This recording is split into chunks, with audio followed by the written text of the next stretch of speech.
essentially we got stuck on 3 million a year for 5 years. And I didn't really think too much of it, but I was like, it'll get better next year. Just keep pushing the brand. We're going to get better. And we were a team of 12. It stopped growing. And I thought, man, I've got to do something about this. We were predominantly a wholesale business. I somehow started reading books and started thinking, what is my why? Like, I don't want to have to go back to be a carpenter. I thought if we could build something with a why, could we come to work with a purpose? And welcome back. We have Jason Daniel, normally from Australia, but today from Austin, Texas, joining here on Long Run Labs. Jason, thanks so much for taking some time to chat.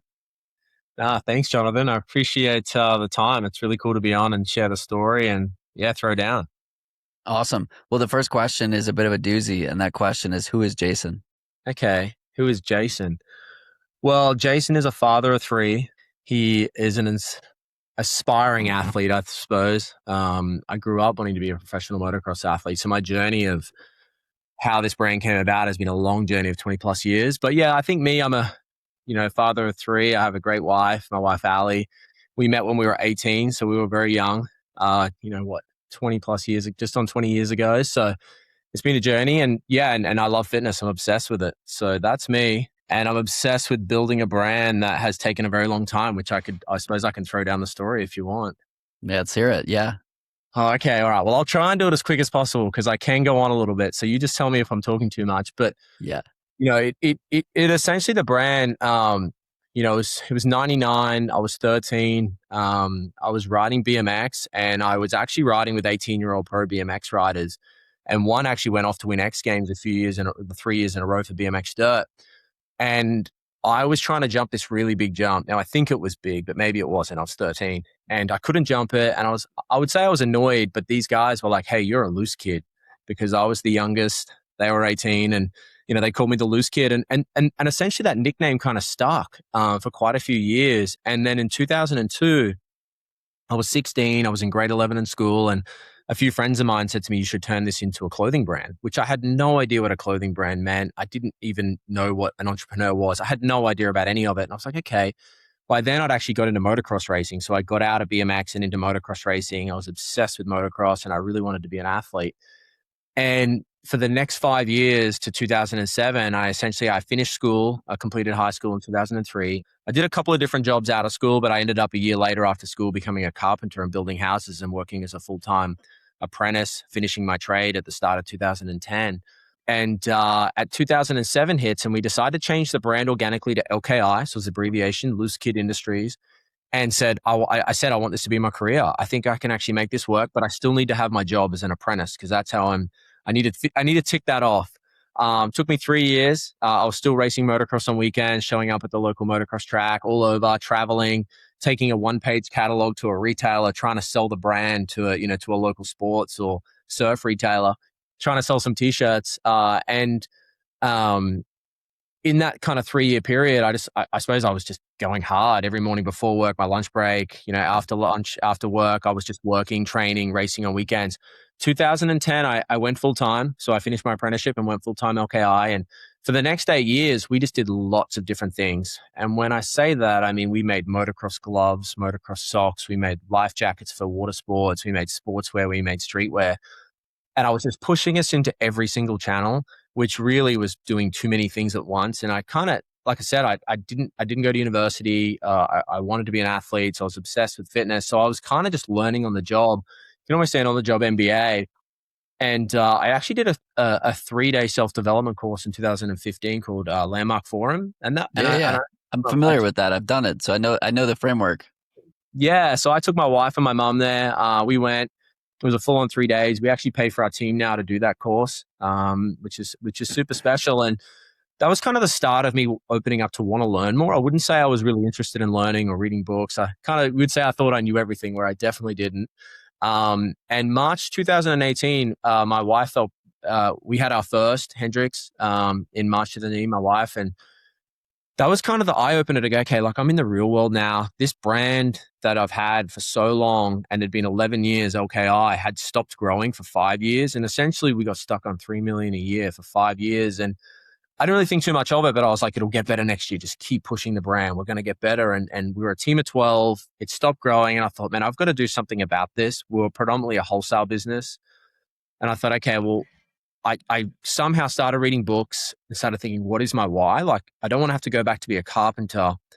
I thought if we could build something with a why, could we come to work with a purpose? And this happened over a couple year period of reading books and trying to search for it, making lots of different products. And September 2018, we actually changed the company to LSKD, which is the abbreviation. And when we changed it, we thought, let's do it with a purpose and let's develop products for our community as opposed to what the retailer wanted as a wholesale business, which has led to our, mission of inspiring our community to be 1% better every day.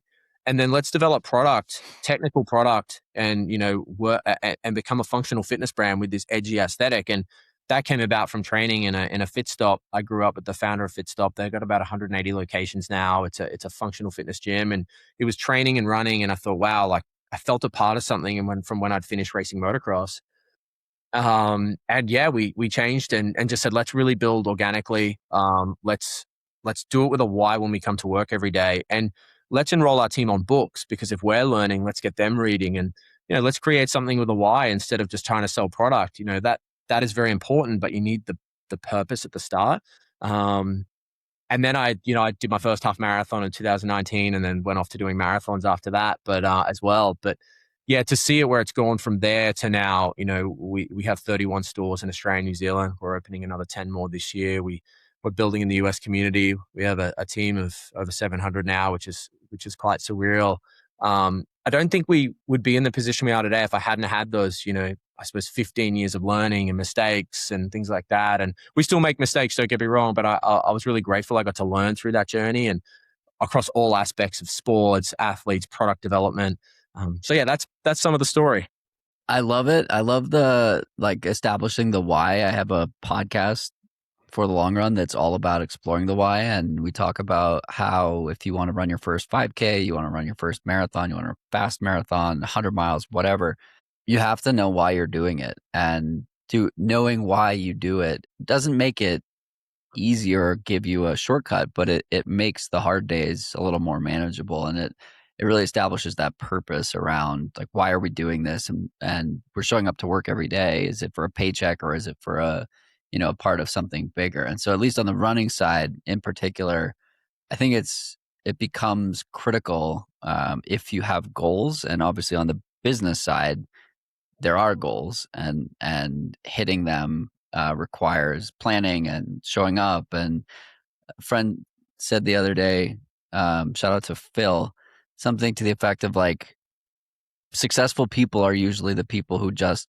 last longest. It's not like they don't need to have the best ideas. They just need the most surface area and exposure. And it's really about consistency over time versus, being a winner on day one. It's a great piece of feedback. I did ask myself that a lot through the journey. Why am I doing this? This has been a long journey. Yeah. Okay. So you've been doing it for 20 years, but I want to wind back to when you were a carpenter, when you finally realized you needed to take the leap to entrepreneurship, when you didn't even know what entrepreneurship was. I find the moment of breaking stasis to be fascinating. And I was stuck in a period for about 2 years where I couldn't figure out how to do this. I wanted to quit my job. I wanted to go all in on my own things, and I just couldn't do it. Eventually I did. But along the way, I asked probably 50 different people, like, what did it take for you to bet on yourself? So Jason, what did it take for you to bet on yourself? It's a good question.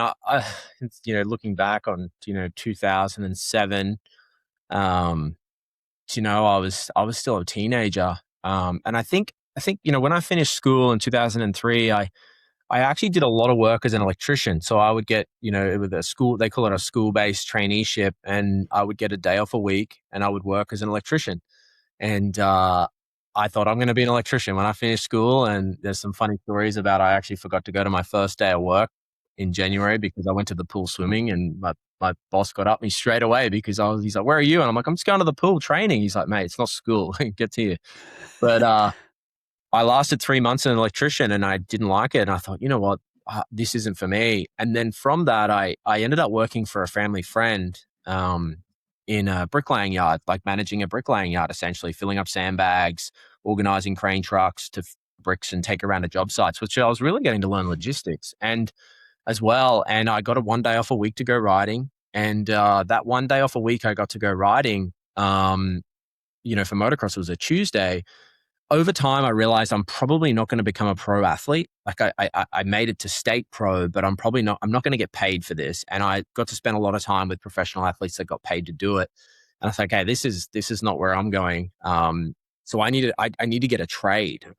So I ended up calling up a carpenter and said, I'll come work for you for free for 3 months. That's just like being a pro athlete today. Yeah, It's yeah. So I free. said, I'll work for you for free every Tuesday. And I did it for 3 months before he gave me an apprenticeship. And then I went back down to $7 an hour and $240 a week. And I was getting paid a lot more than that working in the bricklaying yard. And I was 18. But I thought, you know what, I got to get a trade. And then I was into my apprenticeship and realized, actually, I have this brand that when I go to the motocross track, everyone keeps asking for the product. When are you making new stuff? Like, you make the same tees over and over, because we'd had product for 5 years, but I really didn't do too much with it. We stocked a few retailers. I always talked about it becoming something, but I hadn't really committed. And I think after doing all these different jobs, trying to figure out what do I want to do, this brand kept coming back at me. And I think about it, it kind of comes up now going, yeah, I actually was like, I think I can do this. Maybe I can build something and maybe this could be my job. And it wasn't thinking about a gap in the market. Hey, there's this opportunity. It's a white space, the strategic thinking of it. I was like, man, people keep asking for product. And when we're not riding, we're either wearing it to the gym or even back then, maybe a music festival. So I was like, can we wear product? And and my friends I was racing with and the local athletes were wanting to wear the brand. So it was really organic. And I thought, okay, I can do this. So it kind of happened from just being there, having it, and working so many different jobs, realizing that this is what I want to do. So it's quite funny when I think about it, it's kind of just happened organically. And I just went at it, any plan.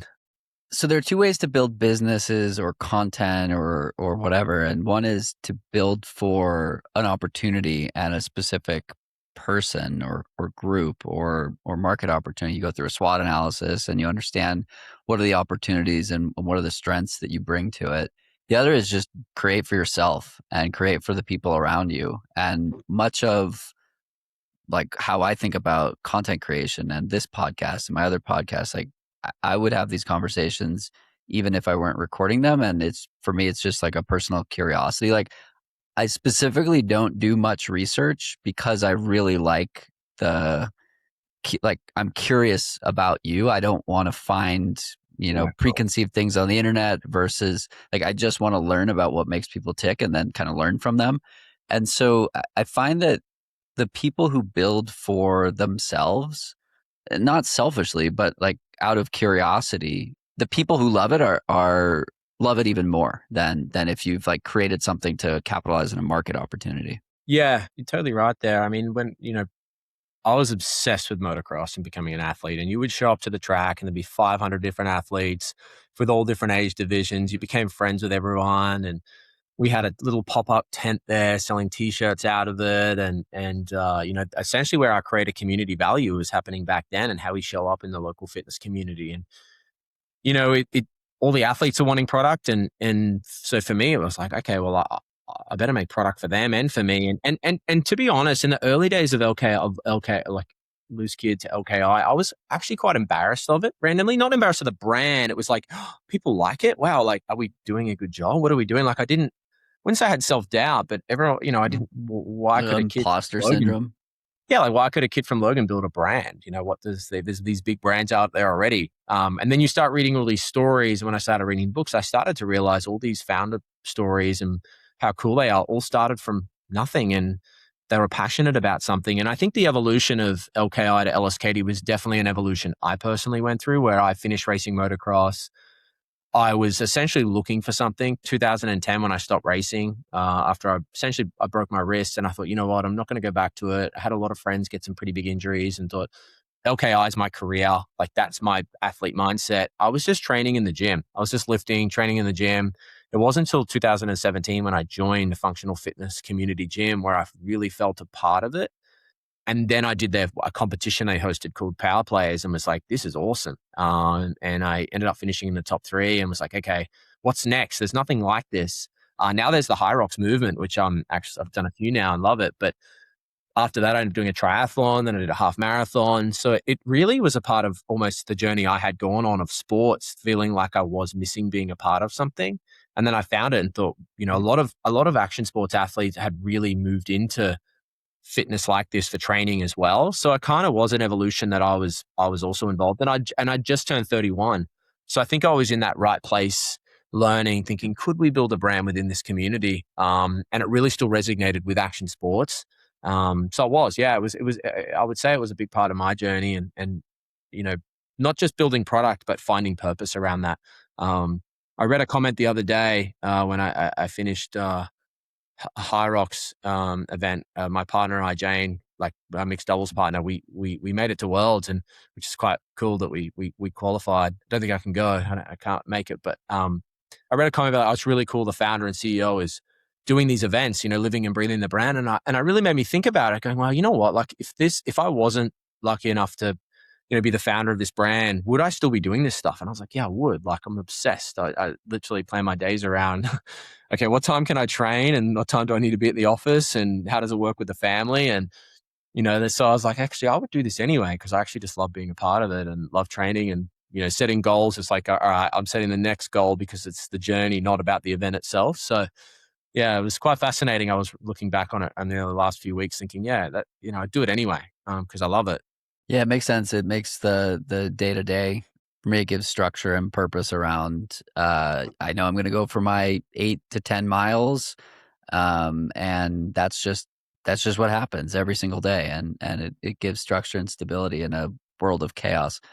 Okay. Yeah. So 2017, 2019 or so, we're just seeing the rise of run clubs and group fitness and community-based events. The pandemic hasn't happened yet, and we haven't seen this explosion in running and the demand for in person yet, but it's still happening. Talk to me about for you getting into the endurance side of things and what that unlocked for you, both on the personal and professional side. How does that differ from motorsports and what you've seen in functional fitness? Yeah, it's an interesting one because I try to look at my personal experience of what I went through. When I ran my first half marathon in 2019, July, the Gold Coast Half, a good friend of mine, Matt Kirby, and myself and a couple other guys ran it, and we were only running twice a week. Actually, I was doing like a 10K, and every week I was adding a kilometer on to get ready for it because someone told me to do that. I didn't even know what any of it meant. I just thought, okay, cool, I'll do that and I'll go run it. And when I look back on it, firstly having a newborn, I was like, well, I can inspire I can inspire my son, and obviously now I've got 3 kids. But I can inspire them. So that was like, okay, well, this gives me purpose to inspire them when I'm running. But I think when I did it, obviously from doing a short distance to a longer distance, if that's what we're talking about, it's so different from like a hour race to a 3-hour race running a marathon. I mean, the difference of training is so different. But we always, when we have our pillars with train and run and all day active, and we started really building LSKD running in 2019 when we first started running and thought this is really cool. And so 2019 hit and I ran my first half. I think it was an hour 28 and I probably let my heart rate get too high. It was around the 190 average and I was sick for the rest of the day. So it's probably not what you're meant to do, but I went, okay, what I realized from that is I can put myself in the hurt locker. That's probably not the best thing to do, but it also gave me that fix from not racing motocross where you got 40 bikes going into turn. The adrenaline is wild. I was like, okay, well, I'm kind of getting this adrenaline fix that I was missing for 9 years of not racing. And then COVID hit. And the next year I actually ended up doing a powerlifting set, a 10-week, because I really wanted to hit a 200 kilogram deadlift. So I did that with a friend of mine in his garage during COVID. So I actually took a year off kind of running and then went, okay, well, I wanted to get stronger for running because I knew that if I had strength, I'd be good for potential injuries. And I wanted to hit some goals. And I was still running throughout it. And then went in 2021, thought, let's do a full marathon. And I had no idea even what cadence meant. I was just kind of going out and running it. So I would say that my journey in running has been really organic, but also the difference between running a a marathon to say a sprint race is obviously so different because kind of after I ran sub 3 hours, I was like, okay, my wife's going to kill me if I have to keep going on long runs on a Sunday and I got to roll 85 plus Ks weeks. And this is a little harder where I've found certain races like High Rocks, I can still train an hour a day and do it, but I'm still rolling a lot more kilometers. So if I do need to go to a half marathon, I can. I hope that answers it and I'm not kind of going on about it. What about on the business side? How did things change when you decided to get into running, and what did that decision look like from a go-to-market standpoint? If I'm honest, I mean, with LSKD running and our pillar there, we said we're going to take our time and build it. We weren't going to rush it. We started getting into running. We built our LSKD running Instagram account a couple of years ago and said, let's really build the running pillar over time.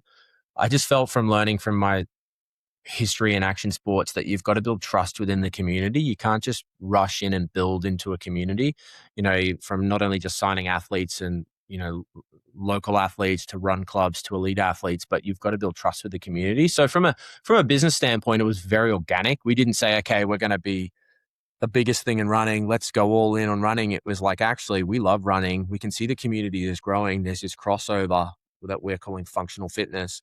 If we could build our brand within the running community and build trust with them over the next 5 to 10 years, could we build something really special within LSKD running? So that's kind of the approach we took. And what I've kind of learned is don't rush it. You've got to build it over time and just see that our brand grow within the running community and what's happening globally and the athletes we've signed and, the local run clubs we work with. The people that are even getting into running is quite special. And when I say from a business side, there's one example of we do a thing called every year. It started in 2021 where we ran 21 kilometers.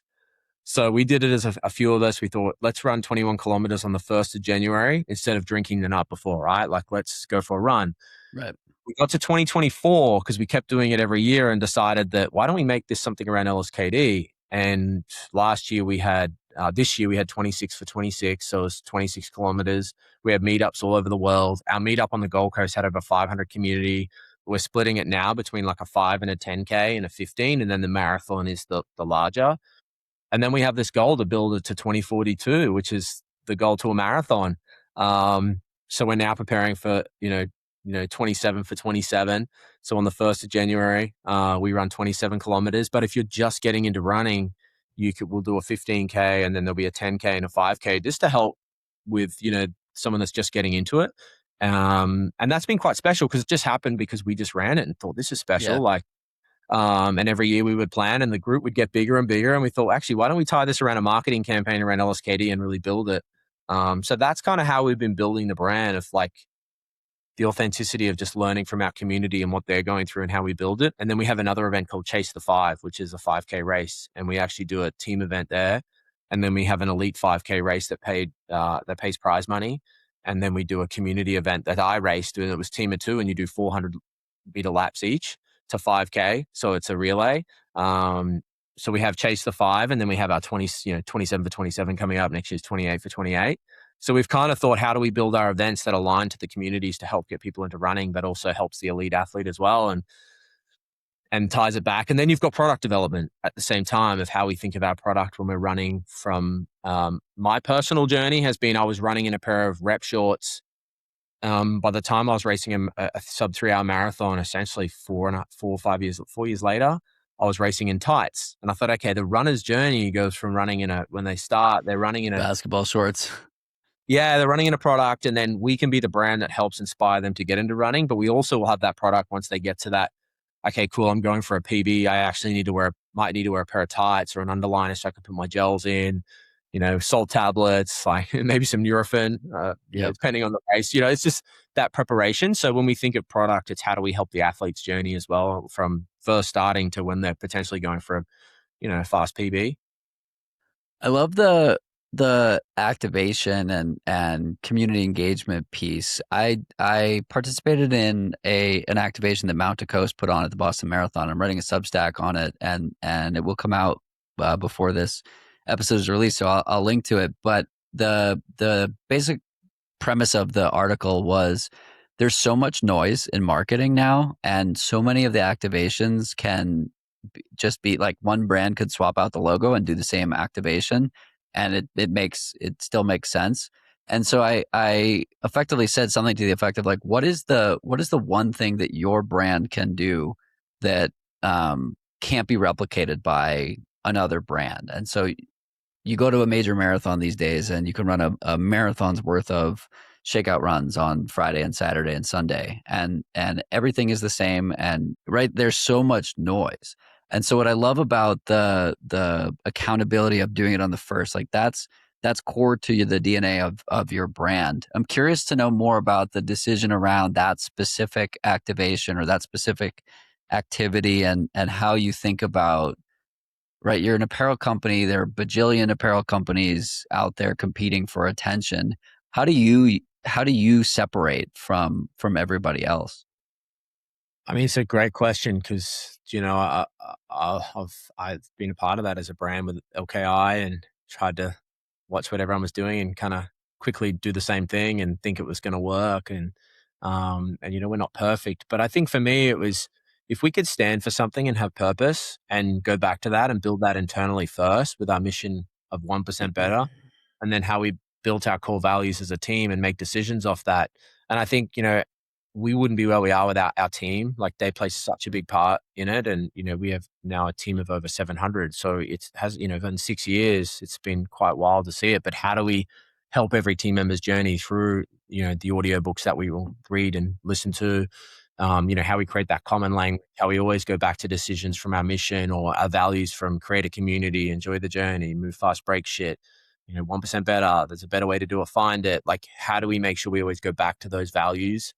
So I think for me, it's been about how do we make sure we show up with a why with everything that we do. And building community takes time. It's not easy. It takes time, and you're making friends one community member at a time. And our team is out there every single day doing local events, whether it's through our retail stores that we have in Australia, New Zealand, or our one in San Diego. And you got to build trust, and also, how do you help inspire that community member or help them on their journey, with our mission? So, we do vision and goals. We actually offer it on our website as well. So you can go on our website and do your vision and goals there. And we launched that at the start of this year. So it's all those like little 1%ers that I think makes it different and having purpose. Because there is a lot of brands out there that, like you said, can do that. And yeah, and then product goes back to it, right? We develop a lot of our own fabrics, and we're very obsessed with fabric fit and function, and we've learned so much over the last 15 years. But yeah, I think purpose is so important, and it always goes back to. And I'm so inspired by some of these bigger brands and what they've achieved, and what their missions are and what they stand for. And I'm like, well, what does LSKD stand for, and how do we do it internally first, and then it could bleed out into the community, I think, is the most important part. And we started doing that in 2018 at a team of 12. And it's wild to think today, even being on a podcast in the US, sharing our story, it's like slowly coming to life. And, we just know it takes time, and you have to stand for something, or are you just kind of just selling product? Yeah, stand for something or stand for nothing, right? There are a number of different ways to look at that. We saw what Nike did at Boston, and my take on it is I wish they leaned into it more and didn't take down what they said. Even if you don't like the tone, it's a stance. And the stance is strong. We're for performance. It was at a marathon that literally excludes people based on pace. So it's not, a random marathon that you can sign up race day and get Yeah. in and run a 7-hour marathon. There's nothing wrong with running a 7-hour marathon, but you can't get to Boston with that unless you're doing charity, which is fantastic as well. As someone in the space, as someone who's taking a stand for something, and who your audience is, what did you think about the Nike piece? Oh, it's an interesting one. I mean, so many brands go through so many different waves. And I mean, I'm so inspired by that story. Like, I love the book Shoe Dog. I'm a huge fan of what they've done, and, what Phil Knight, and yeah, I've read that book so many times. It's just so inspiring, and what they did for the runner and the elite athlete is where they stood for, right? It was the elite athlete. So I think for them, that message was going back to the elite athlete. I don't know what was going on and why they pulled it down. Obviously, there's probably some turmoil going on, which, I actually feel for them. I'm like, man, that sucks. Like, whatever's going on, it's kind of, kind of sucks. Like I probably wouldn't have read it in that way because it is Boston. But I mean, it's a hard one, right? Like, I mean, what they're going through is so unique because they are the biggest sportswear brand in the world. So the layers and how big it is, and it can become your biggest fear as a brand, right? Like we have really big goals as a brand, and one of my fears is we can lose what we do as a team internally and how we develop our team through personal development and how we lose our mission and our values. If we achieve this and build a global brand from Logan and have teams all over the world, but almost we lost who we were and our essence, man, that would scare me. Like that would really suck. And so I can only imagine what they're going through at the moment. Through that, so it's hard to make a comment in that and have and under without knowing what they're going through, because man, CEO changes, dropping wholesale, which then grew other brands. Like I lived in the wholesale world for 10 years, so at the time I was like, that makes sense. But then when you realize that's what built their community, that's how they started, you're like, okay, well that actually makes sense now. So Right.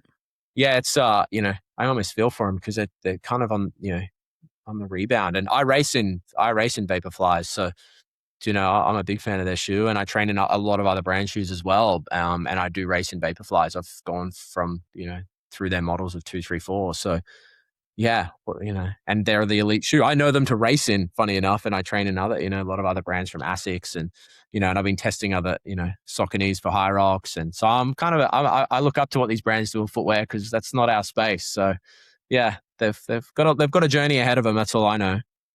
I want to go back to something you were saying a little earlier.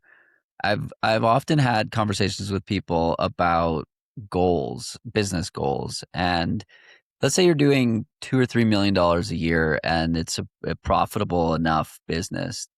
That you're pretty good, and you're doing well, and you don't have a lot of people to answer to, and you're probably putting a decent chunk in your pocket.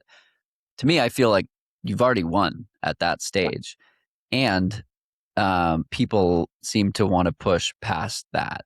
Um, I think the kind of person that it takes to build $100 million brand is not the kind of person that ends up being satisfied building a $2 million brand. I read a book by Andrew Wilkinson called Never Enough, and it's this hedonic treadmill of, well, I just need to be 2x where I'm at now, and then I'll be happy. And then you get there, and you're just like, I need to be 2x where I'm at now, and then I'll be happy. And he Yeah. interviewed a bunch of people, and ranging from 100 million to 500 million to $1 billion net worth, and they were all ready to be happy at that next stage. So I'm curious for you, as someone that spent 5 years at 3 million a year, in that kind of, you're doing well. You don't have a lot of people to answer to, but it's not, it doesn't look like $1 billion business, and it doesn't really look like $100 million business. How do you Yeah. sit with the satisfaction versus wanting more versus the interaction of those? It's a great question, and I do think about this stuff a lot as we're building and growing. And when I think of, we were sitting on 3 million a year for 5 years, we actually weren't profitable. It was actually really stressful. I had orders canceled from retailers, big retailers, like months out from shipping them to weeks I couldn't pay myself. So it was actually really stressful. Yep. Doesn't mean we couldn't have a profitable $3 million business. The way I built it, the model wasn't working. And if I'm truly honest, I met my CFO in 2018 in July, and he actually came on 1 day a week on a government grant, $40,000. So we put in 20 and the government paid the 20. And I didn't Wow. even know if we could afford that. Matt Gelder, he was a legend, and he actually did pro bono for a couple of months because he had to fill out the forms himself. I was like, can you fill these out? He's And like, you can't afford this, but you need this. yeah. Well, I think he reluctantly came on, to be honest. And now we say 7 days a week. And I actually got him reading books with me, and he didn't realize he was looking for his why. And he's read more books than me now. And what was really fascinating about that is, the week after he started, we changed the brand LSKD. So he's like, what have I got myself into, this brand, this kind of crazy founder, just full of energy. And, but anyway, I'll give it a go. And, he really taught me how to read a P&L and the art and the science of it. I wouldn't say I really knew deeply how to read a P&L. I loved product and marketing and building the brand and developing it, but I didn't understand that side of it. So it was the art and science. And to be honest, our first goal was to do 10 million in 5 years. It was like, let's do 10 million, let's be profitable, and let's build this sustainably. Let's not be silly. And I was like, that's all I want to do. If I'm truly honest, that's all I was like, I just want to be profitable. I want to be able to pay myself a wage because I got to find a way to put my kids through school. My wife was working for the government, the local council. So I was very grateful. She had an awesome job before she joined LSKD in end of 2019. Um, so that was the first goal. It was to do that, which I haven't shared it that much before, to be honest. And just brings it all kind of up of like what we were going through. And we ended up 10xing that, and now we're on track to do 200 this year. And so the first goal wasn't to grow that much. The first goal was to be a good brand, sustainable, as in growth wise. Right.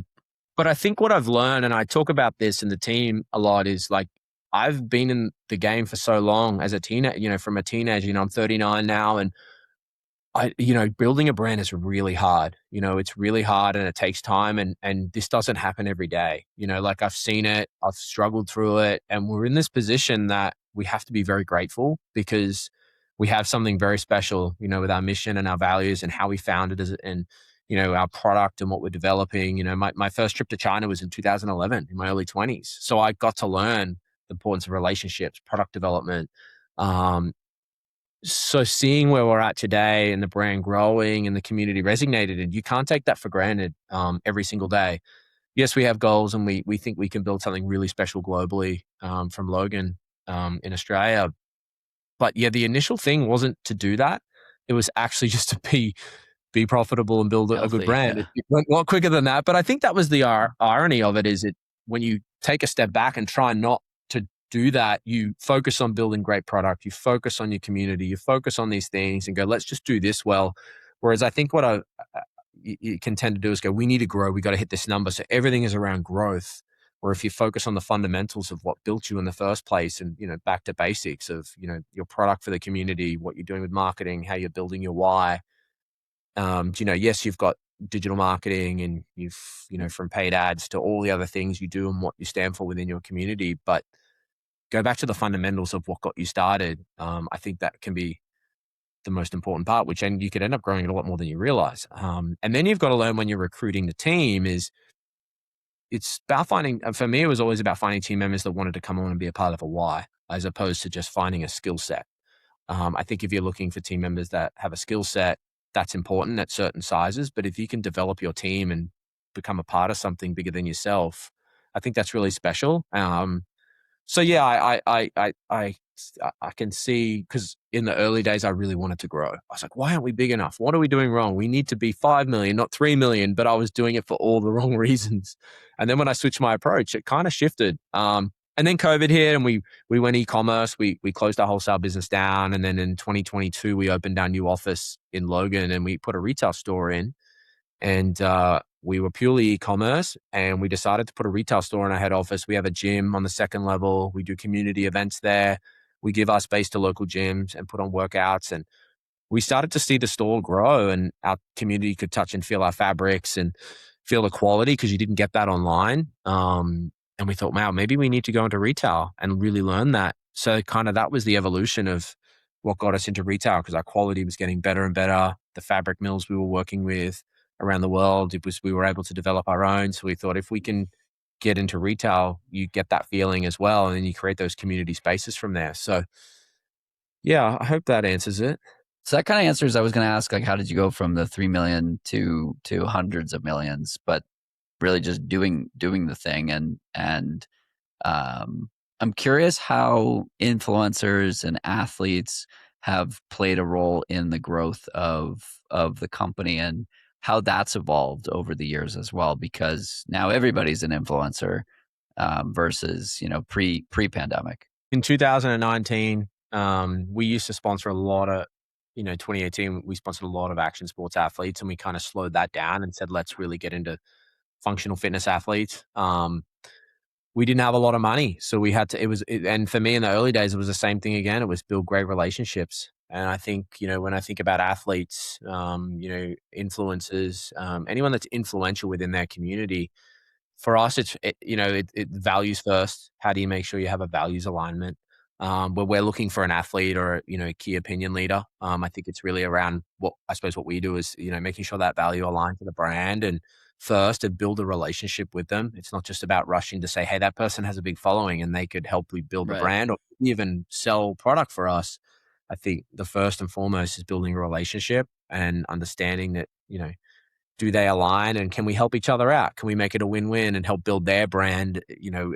And the same goes our end as well, and they can help build our brand. And so that's something we think about a lot and talk about a lot. And we've been signing athletes since the early days, and when I was a teenager, and it started from I was at the track and I was really inspired by these pro athletes and I got to become friends with them. And next minute I'm traveling to America with them and going to AMA Supercrosses with Matt Moss, and getting to hang out with him for 3 weeks while he's racing. And they just became friends. So it was like, wow, how do we have that same approach? I think, so I think, and athletes can play a huge part. There's the brand storytelling that they play. Athletes are such a great way to use for inspiration.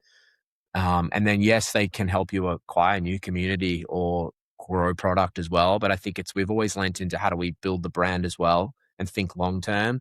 And then you've got influencers, key opinion leaders that still also play a part. But I also think it's changed a lot, right? Like, especially with running, high rocks, functional fitness in general, it's changing. People are all into fitness. So, for us, I mean, even down to the importance of gym owners and trainers, we work with a lot of local gyms. I think the trainer and the gym owner, they're the athlete because they've worked so hard to build a community, and how can we support them and their journey as well, that may have from 100 to 300 plus members, and how do we play a part in helping them within their business? So there's lots of layers, I suppose, with athletes and key opinion leaders. But when we think about it, it's so important to think of values first and building a friendship and thinking long term, and how can we help them? How can we help them do their vision and goals? How can we help them on their future? And what's been really special is, we have quite a few athletes that work at LSKD, and one person specific, Brie Masters, she went to the Olympics for 100 meter.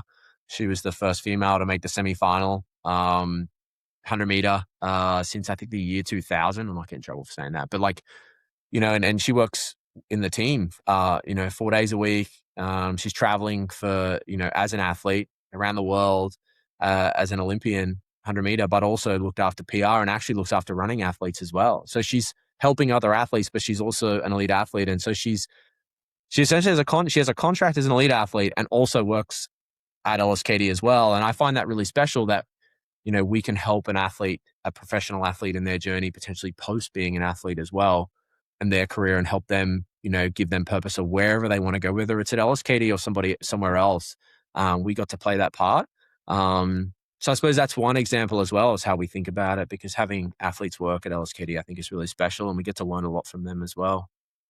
Yeah, I think the natural alignment is a huge unlock, and for some reason, it's not something that is like mission critical for a lot of brands. I've seen brands that are just interested in impressions and telling a story in a spreadsheet versus like strong alignment. And for context, I put together a 35 podcast network that works with brands who want to reach quality audiences and the types of audiences that they're looking for. And the conversation is always like, who are you trying to reach? What is the type of person that you care about and that cares about you? Versus, one impression is not equivalent to one impression. And some of the takeaways from this, I wrote a piece on small shows hit different, and the thesis there was like, a show with 500 listeners can have outsized impact against the audience size when quality is involved, when there's real buy-in, when it's something you've been using for a long time, and it kind of breaks the model of the CPM based buying, and in turn translates it into, or converts it into more like, what is the outcome you're looking for, and if the goal is to just align with people who believe in and love the product, it's harder to often demonstrate that in conversion metrics, but brand lift is often able to be seen if you can do it at scale when there's organic, really strong organic overlap. Okay, so you mentioned a while back the Landmark Forum. This is something that I did, I don't know, 20 years ago myself. My sister did it. My dad had done it already, and my mom ended up doing it also. And it really changes the framework of interpersonal relationships, how you think about yourself, and so much more. Can you share more about what it meant for you and how A, why you brought it up, and B, what it's done for you, and if it's infused anything into the culture of your business? Yeah, I think the reason I brought it up is it played a really big impact on my journey. Going back to why I did it as well, it was actually I wasn't interested in learning. I wasn't interested in personal development. I kind of thought I knew everything, as I was saying, and I actually got introduced to it because I was kind of having some disagreements in the office, with my mom, and I thought, how can I strengthen the relationship because we were working together. We stopped working together in 2019. I did have to make her redundant, which was a tough part of the journey. But I decided she mentioned that she went when her son was 12, and she has a great relationship with him, and he's 21. And I thought, well, why not? I'll sign up for this. Like, why don't I go along and go to Landmark? And so my wife and I took my mom, and if I'm honest, the first day I really struggled through it. I thought it was I ended up leaving right when I was meant to leave, and probably and didn't stay till the end. It finished at 9, and I left at 9 on the dot, and then I went back on Saturday and really fell in love with it. It was a challenging 3 days, and I did the sessions after that. But what I really learned from it was integrity. Your word, the voice in your head's not real.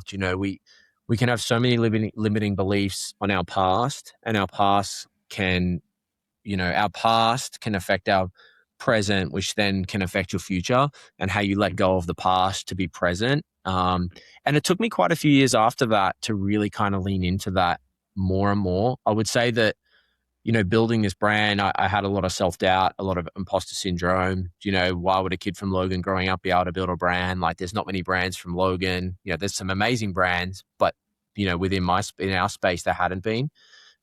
So part of doing that course kind of led me to going to Toastmasters to learn how to public speak, and then led me to reading books. And when I think of it in an office environment, if you can all be present, you can have your word. There's something really special about it, that you can all have a common language and work together and get things done faster. And essentially, with our value, move fast, break shit, dare to think differently, nothing's impossible. Like, that's what's possible. So it wasn't something I tried to implement into the business, actually. Like, I'd done it. I would talk a lot about it in the office, and some team members actually said, can we go to this course? And I thought, really? Do you think we should implement it? And this was after I tried to get team to go, and I thought, you know what? I'm not going to get anyone to go. Like, I'm getting a lot from it. And a few years later, that's when we changed in 2018-19. When we changed in 2018, team members started saying, I'm seeing the shifts in the brand. I'm seeing that the brand is really staying true to what it's saying. And they said, can we go to this course? And I thought, okay, like, this is quite special. Okay, well, this is what it's going to entail. It's a big 3 days. And it's a very powerful course. It's really special. Like I said, it's not the easiest, but you get so much from it. And I always say to the team, we wouldn't be here if it wasn't for that, the things I learned, and how to stay present. You can create stories, and you can be meaning making machines, and all the things that come from it. So it's a special one. And I use it because that was the start of when I was really seeking to understand and wanting to learn. That was kind of the ticker. And it took quite a few years after that to really get into books, but that was kind of the kickstart of my journey of personal development. The other question I had for you, it's 2026. Business and building a business is totally different than it was 20 years ago, even 3 years ago. If and how are you using AI in your business? It's a great question. I mean, we're very early days in AI. I mean, we use it a lot just on a day-to-day basis. From, you can write a strategy pretty quickly. You can upload things, really quickly and learn. It can give you, from reports. But I think, the power of AI and what's possible, I think what excites me the most is you can get information quicker, to learn faster, to make better decisions. I think that's the exciting part about it. So we're using it. I would say we're still early days compared to like where tech is at. Yep. But we're using it, and I think it's quite exciting of what we could learn from it. But I don't think it changes, what we do as a brand, where we're within the community. And you've got to be out there to learn. You don't get that from a spreadsheet. You got to be out in the community and learning and getting feedback and constantly, how do you improve a product? And you could hear something that you might not be doing a good job of, and you can go back and improve it from that, or working in a store and listening to community. So you don't get that from AI. I think it creates more of a desire for the in-person and human connection because there's so much slop out there that exists. But yeah, from the infrastructure and reporting and metrics standpoint, it makes things move a whole lot faster for sure. Yeah, that's what I've found. There's some really cool things you can do with it and learn quicker. But from like a day to day, we got to be out in the community and learning. And how do we, keep sharing our mission and values? What's been your experience with fundraising and raising capital over the years? Has that been something you've needed to lean on? Is it something you've been able to avoid? How have you capitalized the business? Yeah, we have been lucky enough to been able to avoid that. We're self funded, so we've been very lucky. We've funded it through cash flow. Like I mentioned before, when I met our CFO Matt, myself, the art and science, we've worked really hard on that, and we keep reinvesting back into the brand. It's a big focus of how do we keep building. We opened 12 retail stores last year, so it all went back into opening stores and learning and team and development. And so, yeah, we haven't raised money. We're self-funded, which I think is really special. Actually, we've been able to do that. So, and we work really hard, and we still got a long way to go. I think what I've learned is, my journey's only really just starting. Like you said, it takes time. And when you read a lot of founder stories, some of the founders are in 40s, 50s when they're first, starting something that becomes quite big. And I still feel like it's day one and I've got a lot to learn. But yeah, we're self-funded, which is quite special. What does success mean to you? Oh, well, we were chatting about that this week. What, like in 20 years time, what are you going to be thinking about? Like myself as a founder, and we talk about this a lot of like, for me, looking back on the journey, I think we can build something really big. And what would excite me is in 20 years, not only are we still doing it plus, and doing something bigger than ourselves. Jason, appreciate the chat, and hopefully we can connect and share some miles at some point too.